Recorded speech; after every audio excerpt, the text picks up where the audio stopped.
एक मोठी बातमी, पाकिस्तानच्या पापाचा घडा आता भरलाय। पाकिस्तानवर कोणत्याही क्षणी मोठ्या लष्करी कारवाईची शक्यता निर्माण झाली आहे आणि त्यासाठीच आता भारताने कंबर कसली आहे। भारताने पाकिस्तान विरोधात मोठ्या निर्णायक लष्करी कारवाईची तयारी सुरू केलेली आहे। त्याची सुरुवात 7 मे रोजी होणार आहे। देशभरात सिव्हिल डिफेन्स मॉक ड्रिल होणार आहे। यात air strike, alert, siren, crash ब्लॅक आउटसह विशेष प्रशिक्षण दिलं जातं। पंजाबच्या फिरोजपूरमध्ये रविवारी रात्री 9 ते 9:30 या वेळेमध्ये क्रॅश ब्लॅकआउटचं मॉक ड्रिल करण्यात आलं। यामुळे शत्रूच्या विमानांना रात्रीच्या वेळी मानवी वस्तीचं लोकेशन कळण्यास अडचणी येतात। खरं तर 1971 साली भारत पाकिस्तान युद्धावेळी अशा प्रकारे सिव्हिल डिफेन्स मॉक ड्रिल घेण्यात आलं होतं। त्याला आता 5 दशकांहून अधिक काळ लोटलेला आहे।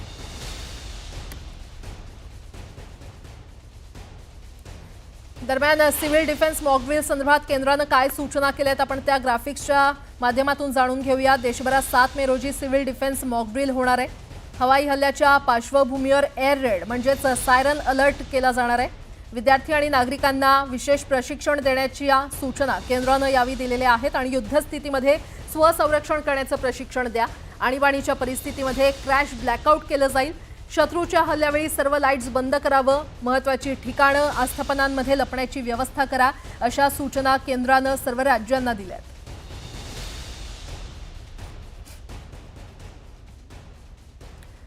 पुन्हा एकदा बातम्या पाहणार आहोत वेगवान स्वरूपात।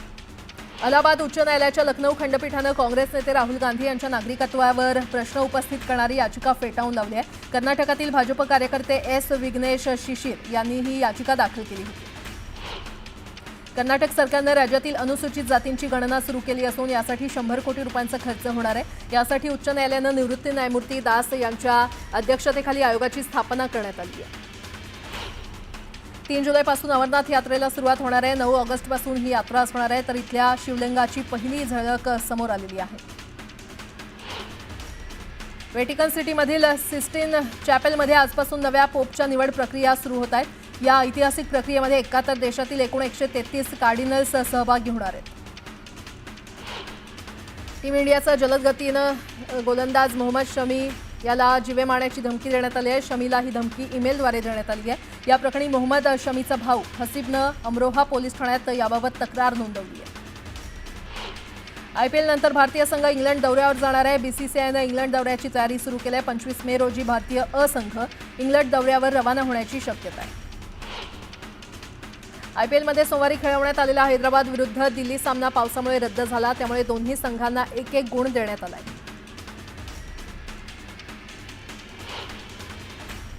बातमीपत्रामध्ये आता पाहणार आहोत टॉप 18 बातम्या। टॉप 18 सिटी इथे धक्कादायक घटना घडलेली आहे। पतीनं मध्यरात्री पत्नीची गळा दाबून हत्या केली आहे। त्यानंतर तिचा मृतदेह दुचाकीवरून तो नेत होता, मात्र याच वेळी पोलिसांनी त्याला पकडलं आणि बेड्या ठोकल्यात। राकेश निसार असं या आरोपीचं नाव आहे। वैयक्तिक कारणातून रागाच्या भरात त्यानं पत्नीची हत्या केली आणि नंतर तिच्या मृतदेहाची विल्हेवाट लावण्याचा प्रयत्न केला। हत्या केल्यानंतर आरोपी राकेश पत्नी बबिताचा मृतदेह दुचाकीवर घेऊन भूमकर पुलाकडून स्वामीनारायण मंदिराच्या दिशेने निघाला होता आणि याच दरम्यान गस्त घालत असलेल्या आंबेगाव आणि भारती विद्यापीठ पोलीस पथकाला संशय आल्यानं त्यांनी त्याला अडवलं। चौकशीत सत्य समोर येताच पोलिसांनी त्वरित कारवाई करत राकेशला बेड्या ठोकल्या।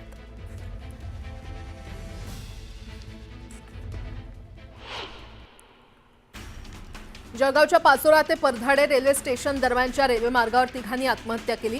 तिघंही एकाच कुटुंबातील असल्याचं सांगण्यात येतंय। पती आणि पत्नीनं आपल्या मुलासह रेल्वेखाली उडी घेत आत्महत्या केल्याचं समोर आलंय। यामुळे परिसरात एकच खळबळ माजली आहे। छत्रपती संभाजीनगरच्या कन्नड तालुक्यातील गणेशपूरमधील तलावातील 5 ते 6 टन मासे मृत्युमुखी पडलेले आहेत। गेल्या 4 दिवसात माशांचा मृत्यू झालाय। दरम्यान माशांच्या मृत्यूचं कारण अस्पष्ट आहे।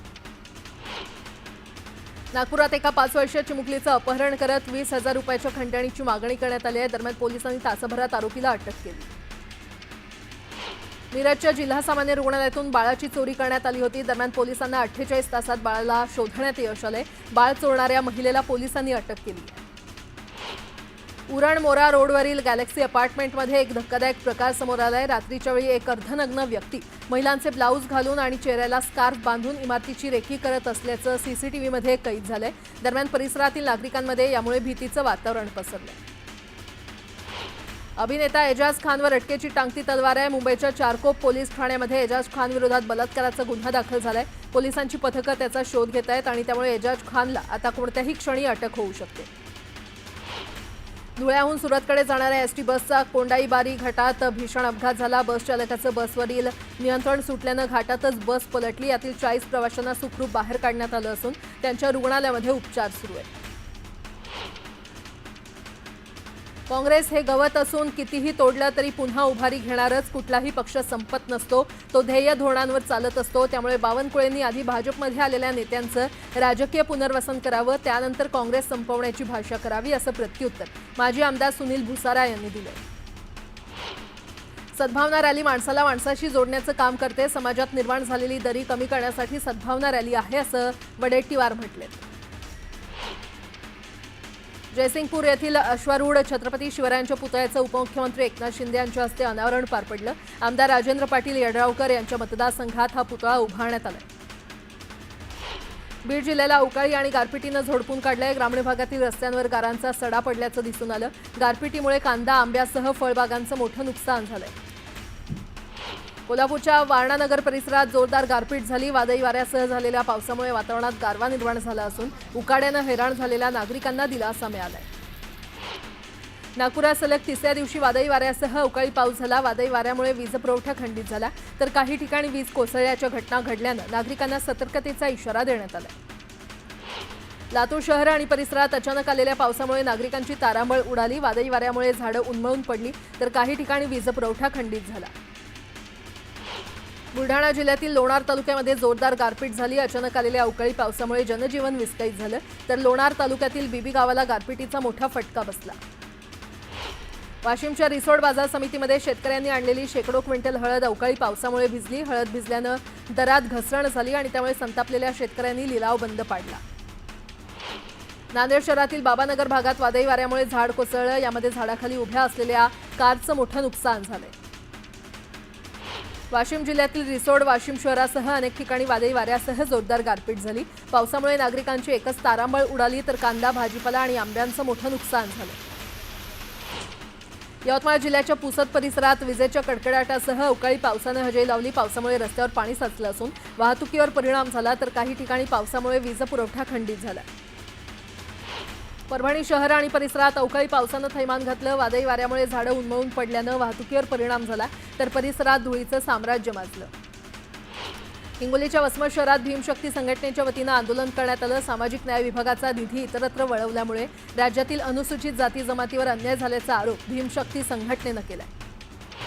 अमरावती जिल्हाधिकारी कार्यालयासमोर मनसेच्या नेतृत्वात विद्यार्थ्यांनी ठिय्या आंदोलन केलं। अचलपूर तालुक्यातील असदपूर येवदा मार्गाच्या दुरुस्तीची मागणी करत हे आंदोलन करण्यात आलं।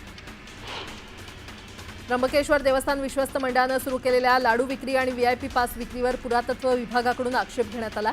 मंदिराच्या आवारात लाडू विक्री आणि दर्शन पास विक्री करणं नियमबाह्य असल्याचं म्हणत पुरातत्व खात्यानं त्र्यंबकेश्वर पोलिसांना कारवाईचे निर्देश दिले। दिल्लीमध्ये छत्रपती शिवाजी महाराजांचं संग्रहालय उभारण्यात येणार आहे। मिनी ट्रेनच्या माध्यमातून शिवाजी महाराजांचा संपूर्ण इतिहास सांगितला जाणार आहे। कल्याणच्या रुक्मिणीबाई रुग्णालयात रुग्णवाहिका न मिळाल्यानं महिलेचा मृत्यू झालाय। डॉक्टर उपस्थित नसल्यानं उपचारासाठी कळवा रुग्णालयामध्ये हलवण्याचा सल्ला देण्यात आला होता, मात्र रुग्णवाहिका नसल्यानं महिलेला तब्बल 5 तास रुग्णालयामध्ये उपचाराविना थांबवण्यात आलं। अमळनेर पालिकेच्या भूखंडावरील 38 अतिक्रमण पालिकेनं काढण्यास सुरुवात करताच दुकानदारांनी स्वतःहून अतिक्रमण काढण्यास सुरुवात केली आहे। यामुळे आता वाहतुकीला मार्ग मोकळा होणार आहे।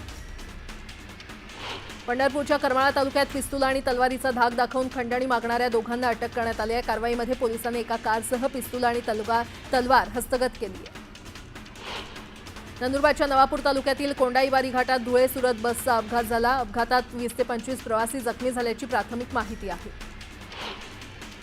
जळगावातील कालिंका माता मंदिर परिसरात अनैतिक संबंधातून तरुणाची हत्या झाली आहे। या प्रकरणी 5 आरोपींना अटक करण्यात आली होती। यामध्ये 3 अल्पवयीन मुलांचाही समावेश होता। या प्रकरणातील आरोपींना 13 मे पर्यंत पोलीस कोठडी सुनावण्यात आली। पिंपरी चिंचवड शहरातील नेहरू नगर परिसरात खेळत असताना 2 मित्रांमध्ये वाद झाला। भांडणाचा जाब विचारायला गेलेल्या भावाला पायात पाय अडकून पाडण्यात आलं आणि लाथाबुक्क्यांनी मारहाण करण्यात आली। यामध्ये गणेश कुऱ्हाडे या 16 वर्षीय मुलाचा मृत्यू झाला। पहलगाम हल्ल्यानंतर भारत आणि पाकिस्तानमधील वाढता तणाव पाहता केंद्र सरकारनं मोठा निर्णय घेतलाय। सीमा सुरक्षा दलात 16 नवीन बटालियन समाविष्ट करण्यास तसंच 2 नवीन हेडक्वार्टर्स स्थापन करण्यास केंद्रानं मंजुरी दिली आहे.